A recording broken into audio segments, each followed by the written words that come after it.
Hello, welcome to the European Open Briefing for Thursday, October the 26th. I'm Rafi Boyajian, currency analyst at xm.com, and we're going to be looking at what's happening in the currency markets today. The US dollar is off its highs. Dollar yen had hit a 3-month low yesterday. The reason for dollar pullback is mainly just a bit of profit taking. We did have strong US data yesterday. There are some concerns about whether or not the Republicans will approve the budget resolution in the House of Representatives. There's a vote later today. Also, US stocks were down yesterday, so that also weighed on the dollar a little bit. The main focus today is, of course, the European Central Bank policy decision. The ECB is widely expected to announce scaling back of its asset purchases. The exact nature of the tapering is unknown, and there's quite a bit of uncertainty as whether it's going to be a dovish tightening or the ECB is going to come across as sounding a bit more hawkish than what markets are expecting. But the euro is heading upwards ahead of that decision. It's back about 1.18 level. The pound got a boost yesterday from better than expected UK GDP figures, but the Canadian dollar slumped after the Bank of Canada dampened expectations of further rate hikes in the near term at the end of its monetary policy meeting. Let's start with the US dollar first. We can see dollar yen had hit 114.24 yesterday. It's currently trading at around 113.65. The dollar index, we can see that dollar index didn't actually manage to break above its early October highs. And it's currently down around 93.60. That's mainly due to perhaps the stronger euro in recent days in comparison to early in the month.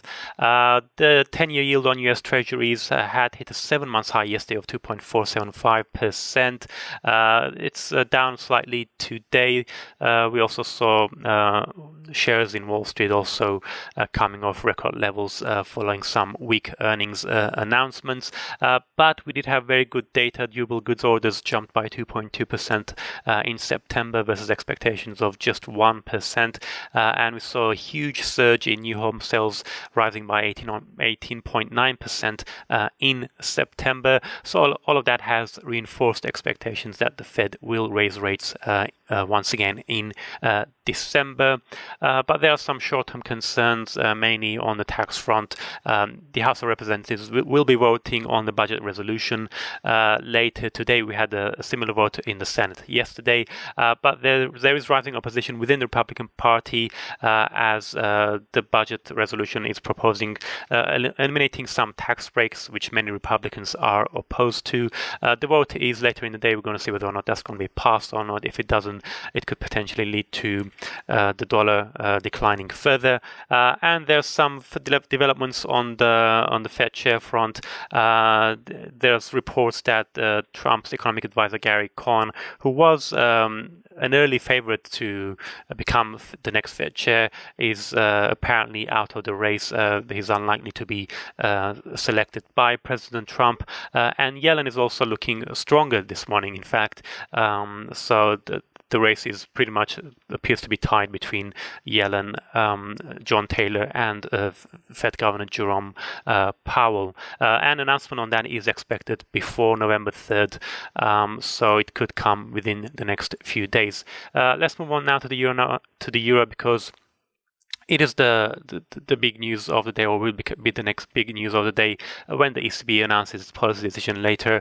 They're expected to cut their asset purchase from 60 to either 40 or 30 billion and extend the duration by 6 or 9 months. But the ECB may decide to keep the QE program open-ended, meaning that they're not going to say that we're going to stop it after 9 months. They're going to keep running and potentially announce to cut the asset purchases, monthly purchases more gradually.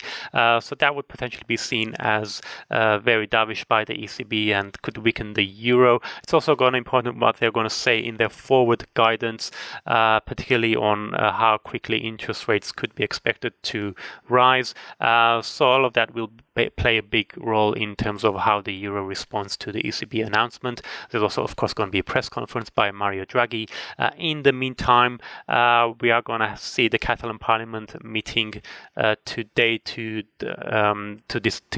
discuss how they're going to respond to the Spanish government's decision to impose direct rule over the region.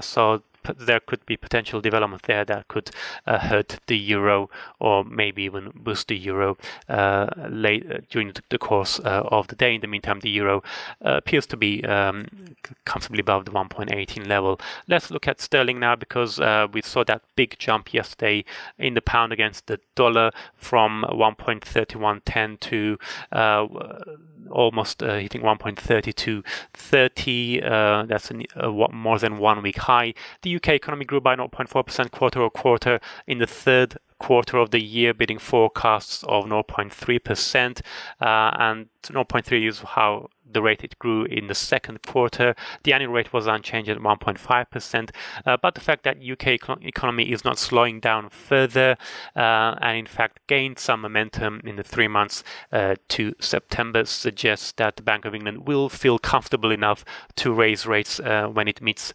next week.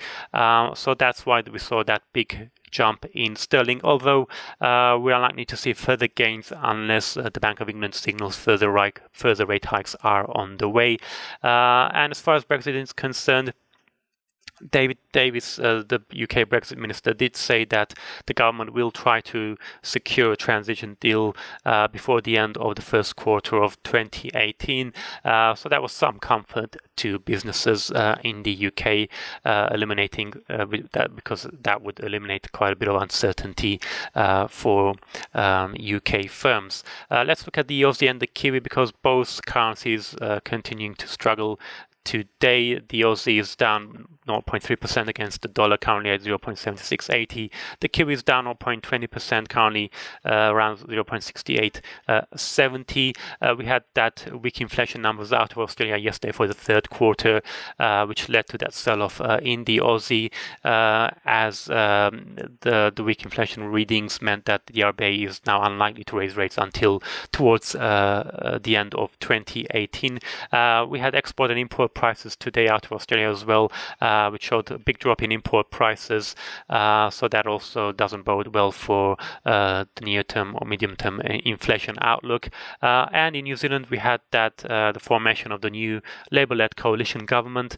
We saw some of their policy ideas this week, which didn't go down too well by the markets. We saw the Kiwi touching a 5-month low of 0.6859 yesterday, and there was trade data out this morning. We didn't see much of a reaction though to those figures. And finally, at the Canadian dollar, we can see USD CAD jumped higher after the Bank of Canada's policy statement yesterday. The loonie hit a 3-month low of 1.2816. That's a 3-month high for USD CAD. Bank of Canada held rates at 1%. We had seen 2 rate hikes, one in July and one in September. But recent data has been on the weak side. The bank statement said that it will take longer for inflation to reach the 2% target.